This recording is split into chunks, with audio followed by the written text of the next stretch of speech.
father's mother gave me many books, and this was the first book that I really remember, and I was just 9 years old. So it was a long time ago, sort of deep prehistory. It's like a world where dinosaurs were moving around, you know. I went to this one-room schoolhouse that my mother had gone to, and people sort of stare at me in pity and terror. I went to a one-room schoolhouse. It's all sort of part of the American past, and it seems like I feel like a pioneer, and it wasn't really that long ago. So my grandmother turned out to be, and I say, this is explained in the book a little bit, she turned out to be Jewish. Now, she didn't tell people that her family was Jewish, not even my father, who technically speaking was also Jewish because he was her son. But my grandmother was from a family that immigrated from Germany, probably in the 1890s. So they left Europe, which they saw to be a troubled place for them, evidently, and they settled in upstate New York, which suggests a desperation with which they left, because if they had had a whole lot of sense, they would have settled in some Jewish neighborhoods like in the Lower East Side in New York or in Boston, you know, where they had people like themselves. Instead, for some reason I've never understood, they went all the way to upstate New York where there are no Jews at all. And when you get there, you see why there were no Jews there. It was sort of a forlorn and very cold place, and not known for its educational possibilities. So for some reason, they settled in this area north of Buffalo. And many people think there's no north of Buffalo. There's actually a north of Buffalo. It's south of Lake Ontario. So my grandmother always gave me books, and then she gave me a typewriter. She gave me a toy typewriter first, and then a real typewriter. And then retrospectively, I mean, looking back on it from after she died and was revealed that she was Jewish, it sort of fits in with the whole idea of the Jewish emphasis on books and revering education and being a writer and all that. At the time, it just seemed, well, Joyce's grandmother is this person who gives books to people, and like she's the only person we knew who had a library card. She's the only person who read quite a bit. So only in retrospect that sort of fit into place. So the first book that she gave me that I really remember is Alice in Wonderland and Alice Through the Looking Glass. And these are books, I still have the actual book, it's about this big, and it's illustrated. It's on my shelf at home, and when in my study, I just turn around and I sort of see it there, and it gives me a kind of emotional feeling. So I have just a little chapter which I'll read about that. Discovering Alice, 1947.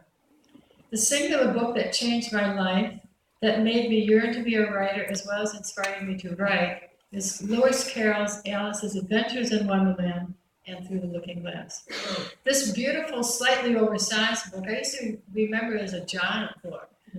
I really thought it was like this big book, but actually it's sort of like a normal sized book. But I can't just call it normal, so in here it's called oversized. Gift of my Jewish grandmother, Blanche Morgenstern, for my 9th birthday. I mentioned here my book-loving grandmother gave me many, many books for birthdays and Christmas, always a book. So I was starting to read when I was very young. And the other great book of my childhood, which I don't talk about here, is Frances Hodgins Burnett's The Secret Garden. Maybe some of you know. To this day, I treasure and keep it on my bookshelf. The illustrations of Alice by John Tenniel are among her bizarre Wonderland world, depict her as surprised and sometimes intimidated by the world, but never overwhelmed by it. The great illustrator Tenniel gave to Alice a commonsensical gravity and a tender sobriety, quite unlike most illustrations of children in American contemporary children's books. So when I read Alice, I was this little girl on a farm, and not a prosperous farm in upstate New York. We didn't know any prosperous farms. I guess we didn't understand that our farm wasn't prosperous because we'd never seen a prosperous farm. So I had this book about this English girl. Now I can see now that she was pretty upper class. They had servants, and they ate things like crumpets and curds and whey and all these weird things that I'd never heard of. And there were footmen and odd things like that, kings and queens and jacks and croquet, all these things. I could have had no idea what they were, but it's just sort of part of being a child where you accept things as part of the imagination. Alice is a girl who, if you remember from the Alice books, she has many nightmare experiences. They're quite terrifying. And once she shrinks way down, she thinks, oh, am I about to go out? And then she nibbles from a mushroom, and then she gets really, really tall, and her head sort of hits against the ceiling, and her neck is very long. All these things are really fraught with anxiety for children. I think I don't remember having been this young, but I would think a really young child is sort of overwhelmed and intimidated by the physicality of tall people surrounding her or him, so that you're always sort of looking up at these giants. And children's books like Alice in Wonderland reflect that kind of unease, that you need these giants to protect you, but at the same time they're physically so large. And then if you remember, the Alice books also have many episodes of trauma, which we would call trauma today, where Alice is almost eaten. There's a fear that some creature is eating. And many of the little chapters that are humorous limericks and poems have to do with being eaten. One of them, the owl and the panther, is always, this rhyme is kind of cheerful, but then at the very end it says, and then the panther made a meal of, and that stops, and obviously the panther eats the owl. And the walrus and the carpenter are walking along the sand, all the little oysters are coming after him, and they all follow him, and then they eat all the oysters. The child identified with the little creatures, I think. So when I was reading Alice as a girl, I was obviously experiencing some of these anxieties and imaginative level. But the point of the Alice books is that she's never terrified.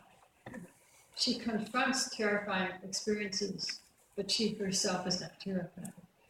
And she's not really bossed around. She's a girl who speaks her mind, as I would never have been a child who did that. Few children are encouraged to do so, but Alice has sort of put down her foot, with these wonderland creatures. And I was too young to comprehend the underlying themes of Alice's astonishing adventures. But later on, many years later, I taught Alice in Wonderland at Princeton University, and rereading it, I see as very much about what was in the air at that time, scientific ideas, theological ideas of Darwinian evolutionary theory, which